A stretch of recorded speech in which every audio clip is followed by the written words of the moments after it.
Hello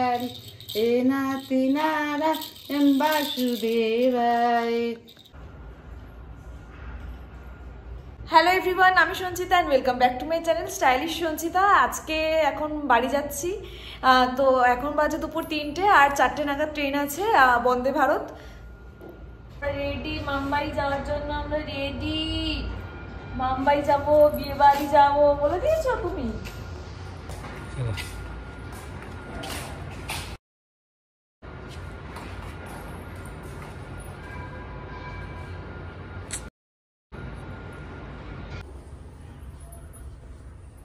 বাড়ি যাচ্ছি কারণ এখন পরপর অনেকগুলো বিয়ে আছে।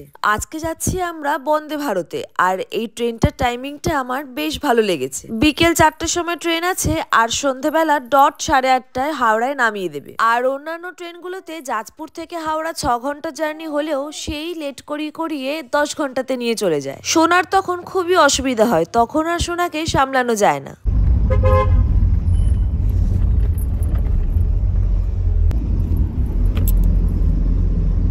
চলে এলাম যাজপুর স্টেশন। আর আগের বারে যখন মুখে ভাতের জন্য কলকাতা যাচ্ছিলাম তখন যাজপুরে নেমেছিলাম 1.5 ঘন্টা আগে। তার উপর ট্রেনটাও ছিল রাত্রিবেলা আর আধ ঘন্টা মতন লেট। তাই স্টেশনে সোনাকে নিয়ে 2 ঘন্টা বসে থাকতে খুবই অসুবিধা হয়েছিল। তাই এবারে ট্রেন আসার 1 ঘন্টা আগে বেরিয়েছি। আস্তে আস্তে 30 মিনিট সময় লেগেছে আর বাকি 30 মিনিট দেখতে দেখতেই চলে যাবে।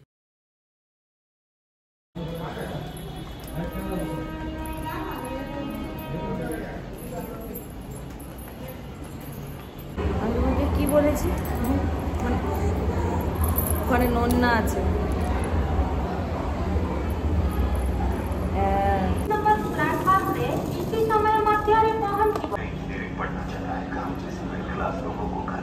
স্টেশনে এসে কিছুক্ষণ ওয়েটিং রুমে বসতে হলো। ট্রেন এখনো আসেনি, এখন আস্তে আস্তে ট্রেনের দিকে যাচ্ছি, নয়তো তখন তাড়াহুড়ো লেগে যাবে। আর মা যখন যাজপুরে এসেছিল তখনই মায়ের সাথে আমার সব শাড়ি বেনারসি পাঠিয়ে দিয়েছিলাম বিয়েতে পরবো বলে। তাই এখন আর শাড়ি নিতে হয়নি, আর এত কিছু নিতে হলে এখন লাগেজ আরো বেশি হয়ে যেত।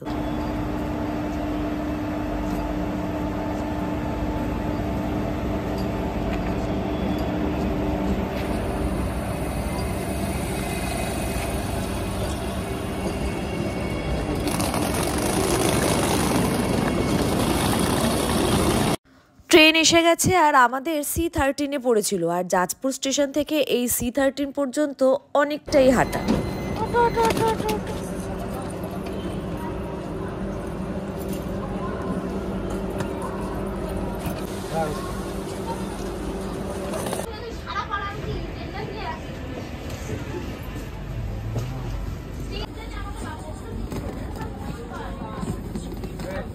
ছোটবেলা থেকেই সোনাকে যারাই হাসায় সোনাও তাদেরকে দেখে হাসে। আর এই যে ট্রেনে উঠে পড়েছে একজন মাসিমণির কোলে।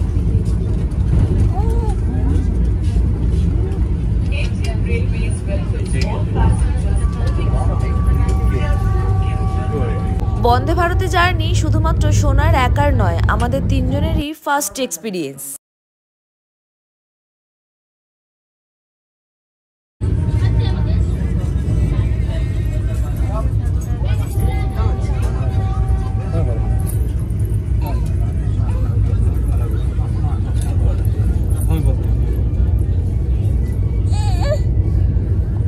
বিকেলে স্ন্যাক্সটা দিয়ে দিল, আর যাতে ছিল ঝুড়ি ভাজা, চপ, একটা ড্রিঙ্কস, চা, আরো অনেক কিছু।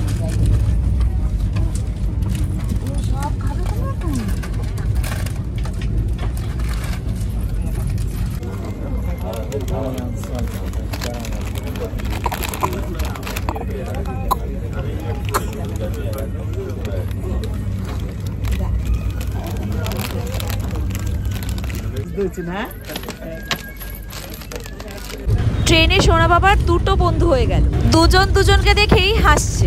এখন একটুখানি চা খেয়ে নেবো। আর 1.5 ঘন্টা মতন হয়ে গেল, সোনার চোখে এখনো ঘুম নেই।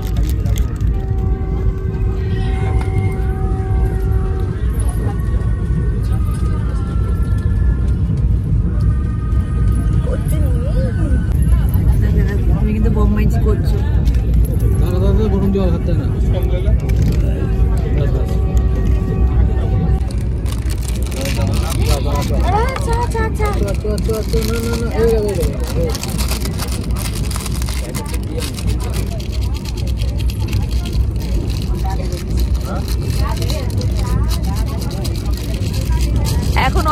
কান্না শুরু হয়েছে আর গোলানোর চেষ্টা করানো হচ্ছে। আচ্ছা আচ্ছা, এদিকে দেখো, এদিকে দেখো, এদিকে দেখো।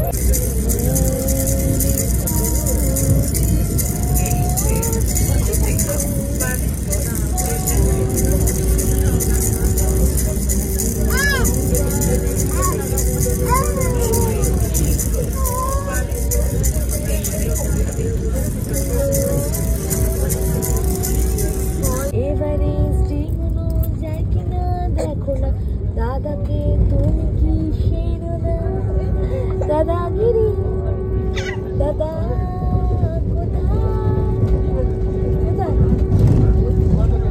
দাদাগিরি দাদাগিরি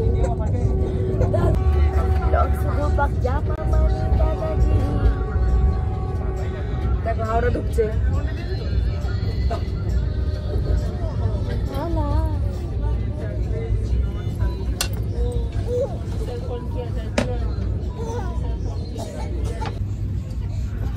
তোমার ফার্স্ট বন্দে ভারত ঘোরা হয়ে গেল?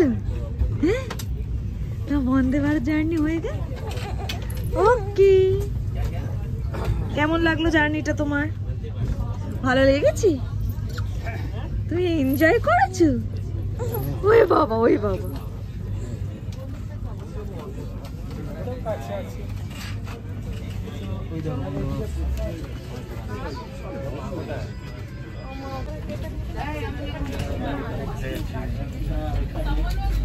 ফাইনালি হাওড়া এসে গেলাম একদম রাইট টাইমে।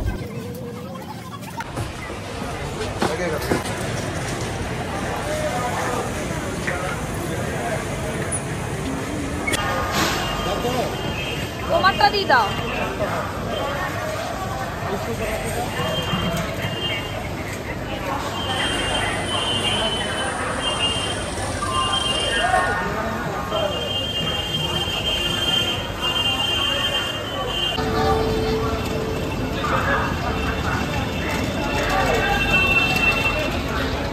দেখি এখন উবের পাই নাকি যাত্রী সাথী।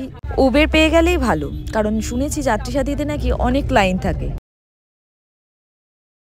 হাওড়া স্টেশন, যতবারই হাওড়া স্টেশনে আসি মনে হয় নিজের শহরে চলে এসেছি। রাতে হাওড়া স্টেশন, হাওড়া ব্রিজকে এত সুন্দর দেখতে লাগে, সত্যি যেখানেই চলে যাই না কেন, কলকাতা ইজ কলকাতা।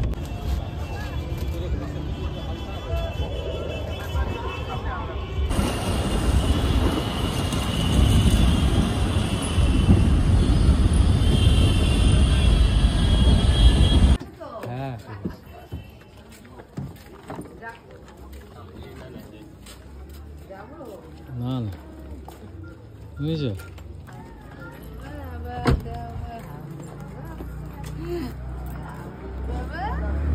কেন